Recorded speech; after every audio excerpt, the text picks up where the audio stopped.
Winter for folks in our time period in early America was just treacherous. You had to have the right environment, you had to have warmth, you had to be able to stay dry, and you had to have plenty of food to see you through these dark winter months.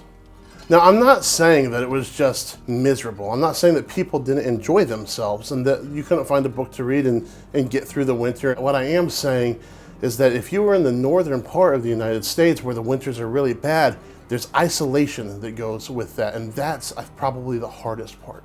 Because of the isolation that I'm speaking of, you have to be able to count on yourself and the people around you and your property to see you through these winter months. That means the whole year while you're growing food, you're eating it, you're still bringing it in and having your meals every day, but you're also storing food back so that in these months where you can't grow food, you can still eat and survive.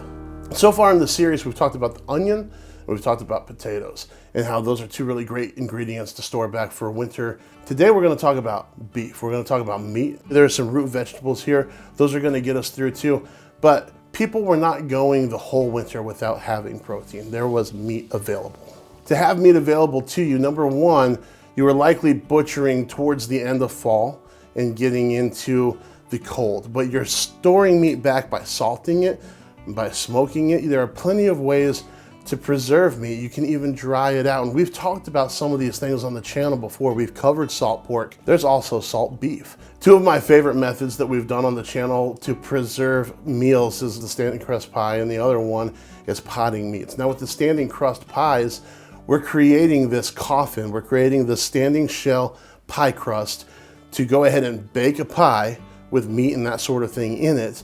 And then we're gonna discard the walls and the top to that pie, and we're just gonna eat the meat. And then the walls basically turn into this disposable Tupperware container for the 18th century. And then in the potted meats, we're basically taking that meat, we're packing it into a vessel really, really tight, and then we're covering it with clarified butter that seals it off like almost like saran wrap all the time. It's really interesting. So today we're gonna use a fresh cut of beef. In the time period, they might have fresh beef, but otherwise, if they had salt beef, they're gonna put that salt beef in the water and let it soak and pull that salt out of it before they use that to prepare this. If they had dried beef, they're going to use broth or water, or in the time period, they would use drippings probably from other things that they'd been cooking, and they're gonna reconstitute that beef. So basically, they're gonna put this dried beef into a moist area, and it's gonna draw that moisture in so that it's not dry any longer. It's gonna absorb it like a sponge. One of the things that I really wanted to do on this channel for a long time was make a beef stew, and we did that a couple of years ago, but it took a long time of searching to find it. And one of the reasons is because in the period cookbooks, they don't always refer to things the way that we refer to things. And so to find a stew, I had to start figuring out, okay, what word are they using? And it turns out that if you start looking at ragoos, you're getting really close to what we talk about as a stew now. And so this is a rump ragoo. This recipe is out of The Lady's Assistant by Charlotte Mason from 1787, and it's for a rump au ragoo. Cut meat from the bone, flour, and fry it. Pour over it a little boiling water, about a pint of small beer, add a carrot or two, an onion stuck with cloves, some whole pepper, salt, a piece of lemon peel, a bunch of sweet herbs. Let these stew an hour, then add some good gravy. When the meat is tender, take it out, strain the sauce, thicken it with a little flour, add a little celery, ready boiled, a little ketchup, put it in the meat just to simmer it up. Now, it goes on to how you can make it fancier and fancier, but this is what's important about this recipe is that this is the only one that I can find, at least so far, where they're using flour to thicken the sauce. And that is one of the main components to what we think of in the Midwest in America of a modern stew, is this beef with carrots, potatoes, and usually celery with this almost like gravy-like thick sauce. And that's what a stew is to us. And that's the only example that I can find in all the cookbooks that I've looked at where they're doing that in the 18th century.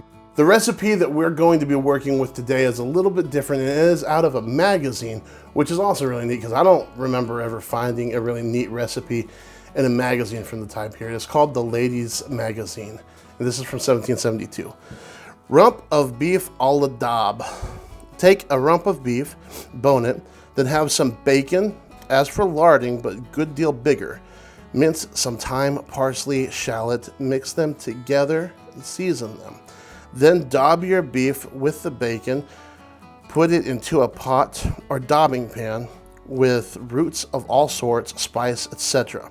Let it stew gently until quite tender, then take it out to drain from the fat and have ready a good ragoo made of carrots, turnips, small onions fried, morels.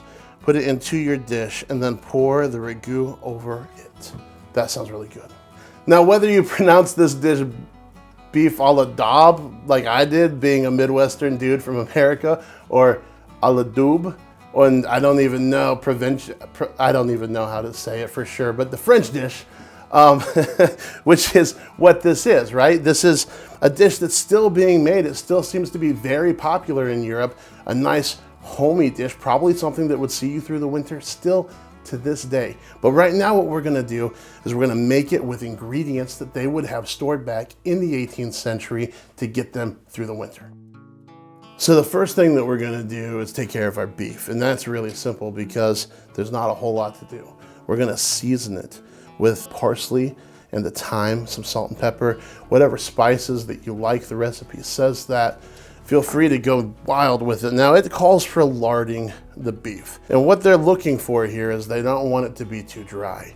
In this particular circumstance, I'm literally just going to do a light coating of lard on the outside of the beef so that all that seasoning sticks to it. You can go more traditional method and you can actually lard your beef, but you don't have to do that. That's a method that I still have a lot to learn about. After that is in our Dutch oven, and we have the coals surrounding it and it's simmering and it's doing its job. And it's gonna take some time, every bit of 3 hours. When that is working, we're gonna go ahead and we're gonna prepare some onions. You can either use really small onions that you might pickle, or you can just cut up an onion and you're gonna fry that.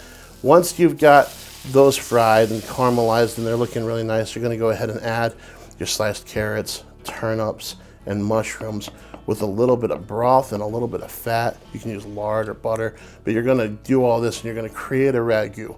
Now, we don't want these vegetables to cook too long so that they're really soft. We still want them to have some body, and we want them to create a nice texture difference than what the beef has going on.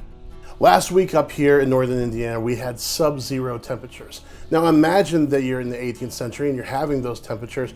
You're out doing your chores to get through the day and you're chopping wood and you're checking on the animals. You come inside frozen to the bone and you smell the smells of fresh cut herbs and meat that's stewing and onion and all of these nice homey smells. Now, I can't guarantee you that any of the dishes that we cook on this channel are exactly like what they were eating. I'm not sure. There's so much difference in how our beef is raised and how our vegetables are grown, and we might be a little off on some of the compositions of the dishes and what the plating looked like, but I can guarantee you the scents, the aromas, they're the same. And coming in from that bone-chilling winter to beef stew over the fire had got to be the best thing right at that moment. Okay, so here it is, and as you can see, it doesn't really look like a beef stew, at least what I grew up eating as beef stew, but it does look like a slow-cooked beef one-pot meal. And the recipe calls for you to kind of saute all these vegetables on the side and make a ragoo out of them and pour it over top. I personally don't see why you wouldn't just put them all into the slow cooker, the Dutch oven, what have you, and make them all at the same time. Although I did it this way because that's what the recipe called for, and the whole point of this is to eat food like they were eating, to prepare it like they were preparing it. Let's see what this tastes like.